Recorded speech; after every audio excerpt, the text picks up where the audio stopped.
Officer, and I thought that you wrote into it from actually what was happening in Kibra at that time, because that's exactly what happened, right? There was this long shot we had of Ngong Road of guys coming up, from Kibera, and then you have Eric Kirai there reading a statement downplaying the numbers of people who are in mortuaries that journalists have actually counted. So when you said that's exactly how it happens. So the short story about blacking out in 2007 was, so I was at the National Tallying Centre, and that's KICC. At KICC, right? And right before, like, everything kind of just went sideways, Kivuitu got into the room, and then Raila and his supporters come in. But right behind Raila was this contingent of GSU, right? Yeah. And I'm standing on a chair with my cameraman, trying to direct now where he's going to film. And I see a GSU guy draw a long baton, these ones that they have, and strike at Raila. I think it must have hit him either on the shoulder or something. And everything now just went haywire. Chaotic. Lights went off. Guys were taken out.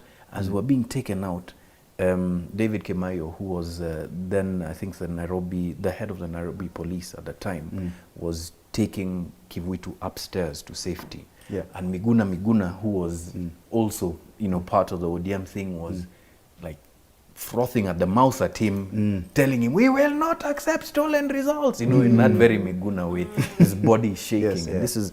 So when we get out, you see smoke rising, a pillar of smoke rising from Kibra, and we all now shift to the newsroom to now sit quietly and figure out what's going to happen. At that time, counting had stopped, and then we get a report that Kivuitu is about to announce the result. And immediately after that, we were all told to go home.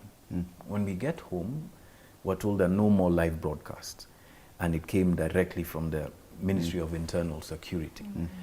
Why this book was so real for me is because when you wrote that line about the police and what was happening, I saw that, and this, I wish there were CCTV cameras in newsrooms and other places for people to be able to understand that a lot of the things that you see being manipulated, right?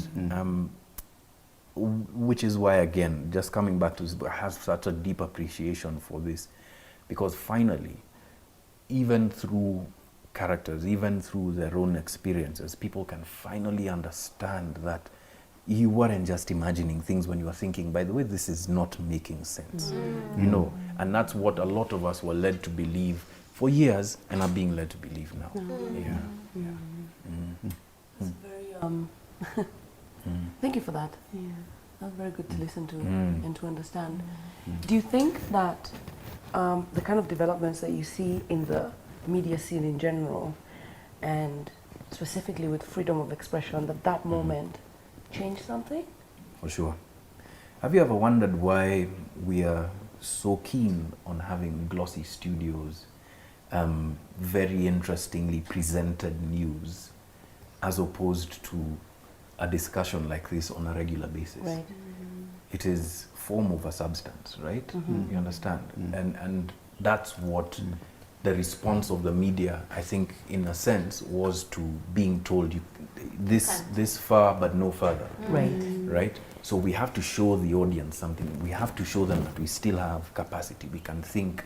And so what we will do is to mimic the kind of style that we see, but in terms of substance, let's try and skirt around it. There are very few people who I can say have gone beyond that line and really tried to ask that question. And that iteration of what we see on TV is a direct outcome of that. Okay. It's trying to live within the box that has been given to you and you being put inside.